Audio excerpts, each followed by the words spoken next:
Welcome back to my channel. It's the beginning of September, and that means it's time to take a look at what's on the horizon and let you know which movies this month I'm most looking forward to. Before we begin, let me know in the comments which movies this month you're looking forward to seeing, and make sure to give this a thumbs up if you enjoy these videos. It helps me out immensely if you do that. Also, if you're new here and you like movies, whether it be blockbusters, hidden gems, or everything in between, please consider hitting that subscribe button so you can stay up to date with reviews of the movies on this list and more. Something to keep in mind as we go through this list, this is in order of release date, not in order of anticipation. Also, theaters are starting to open back up, but they are still closed by me. I'm including the theater releases, but I don't think I'll be able to see them right away. I'll have reviews for them when I can. Some already have VOD release dates lined up for later in the year, so that's a start. But anyway, here we go. Kicking things off is Tenet. It's the movie that's being pushed as the one to save theaters, and it probably will. I'm sure this is at the top of the list for most of you. It was on my, now irrelevant, most anticipated movies of the year list. There's only so much I can say about this, really. Christopher Nolan is famous for keeping his plots under wraps, so we don't know that much about it. We know things go backwards, then forwards, and there are secret agents, and the future of the world's at stake.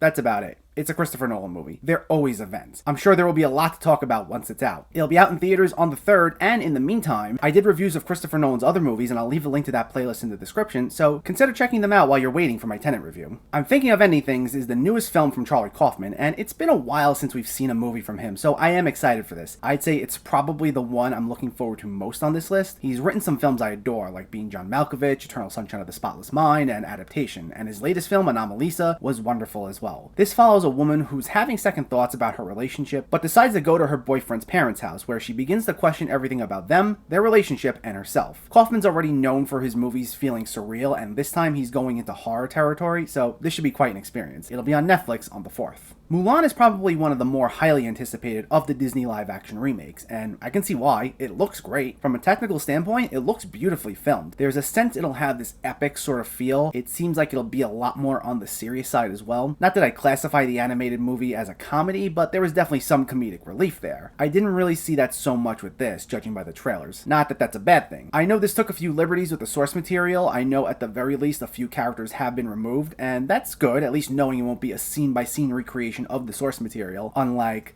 some of their other remakes. It'll be out on Disney Plus on the 4th for a very expensive premium fee of $30, and I know we're just all ecstatic about that. But if you'd rather wait, it'll be out for free for Disney Plus subscribers in December. The Owners focuses on a group of friends who attempt to break into a house, only for the owners, an elderly couple, to come back early, and they find the tables are suddenly turned on them. This is based on a French graphic novel from 2011, but it reminded me a lot of the movie Don't Breathe from 2016. I thought that movie was a lot of fun, being this cat and mouse chase through this house, and there's a similar vibe I got from here. It seems like it's going to be a little campy, with over-the-top performances from Sylvester McCoy and Rita Tushingham, who play the couple, and it'll be cool to see Maisie Williams in a horror movie. I always enjoyed her in Game of Thrones, and horror is one of my favorite genres, so this should be interesting. It'll be out on VOD on the 4th. The Babysitter's Killer Queen is the sequel to one of the biggest surprises from Netflix. 2017's The Babysitter is an off-the-wall horror comedy about a kid trying to survive his babysitter's cult. I had no expectations for it, and it was surprisingly a lot of fun. I actually had no idea there was gonna be a sequel until a few days ago, actually. This sees the main character, Cole, having to deal with some of his old enemies from the last movie somehow returning, while trying to convince everyone he hasn't totally lost his mind. I'm going into this one with tempered expectations. Like I said, the first movie caught me off guard with just how fun it was, and this sequel was the last thing I was expecting. It seems to keep the same over-the-top vibe, but we'll see what happens. I hope it'll be fun, though. It'll be out on Netflix on the 10th. The Devil All the Time focuses on a small town in Ohio and a number of sinister forces that include a crooked sheriff, a preacher, and a twisted couple, who all converge around a young man played by Tom Holland, who tries to protect both himself and his family. This is based on the novel of the same name, which I haven't read, but it did get a lot of praise. And this received a lot of attention as well, as you have two huge stars, Tom Holland and Robert Pattinson, leading a pretty stacked cast that includes the likes of Bill Skarsgård and Sebastian Stan, among many others. The plot description is a little vague, as is the trailer, to be honest. I'm not entirely sure what these townspeople are after and why they're targeting Tom Holland, but that's good that it's staying shrouded in mystery. I think when a trailer doesn't reveal too much, that's a very good sign. So we'll see what happens. This is out on Netflix on the 16th.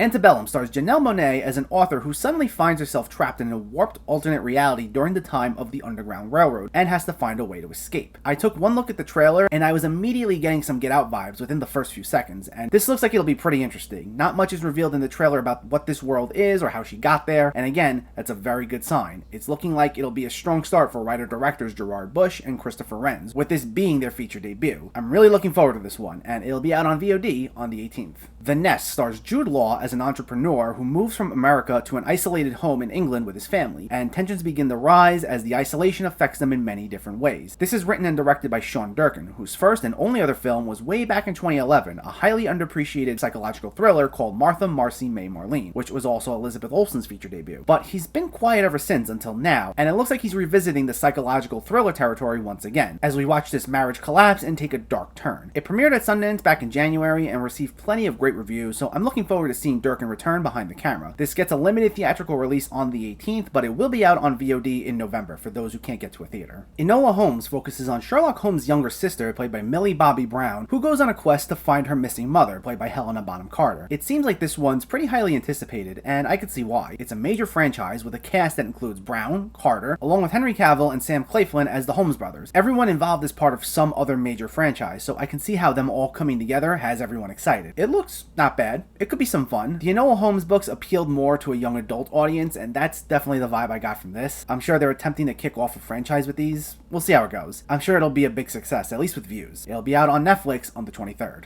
And finally, KaJillionaire focuses on a woman played by Evan Rachel Wood who pulls off heists with her parents for most of her life, but everything's turned into disarray when they invite an outsider to help them plan their biggest heist yet. This is written and directed by Miranda July, whose other works I haven't seen, but it's all been highly regarded, and this looks like it'll be another hit for her. This also premiered at Sundance back in January and received a lot of critical acclaim. The film appears like it'll be a mix of quirky comedy with some somber family drama. It's got a pretty solid cast that also includes the likes of Richard Jenkins, Deborah Winger, and Gina Rodriguez. There's a bit of a restrained feel to it, but I can see Evan Rachel Wood potentially picking up some nominations for her performance. It'll be in theaters on the 25th, but it gets a VOD release date on October 16th for those of you who can't get to a theater. And that's my list. I hope you enjoyed it. I will try getting to reviews of all these. I'm sure there will be some surprises and some films I didn't account for, but I'll try getting to as many of these as possible. I'm still catching up with some movies from earlier in the year, so I hope to get reviews of what I missed as quickly as possible as well. But stay tuned for these and much more coming soon. Let me know though, what movies this month are you looking forward to? Anything on this list? Anything I left off? Let me know in the comments below. If you enjoyed this video, please like it and share it, and for more movie reviews and film discussion, please make sure to hit that subscribe button to stay updated. Thanks for watching everyone. I'll catch you next time.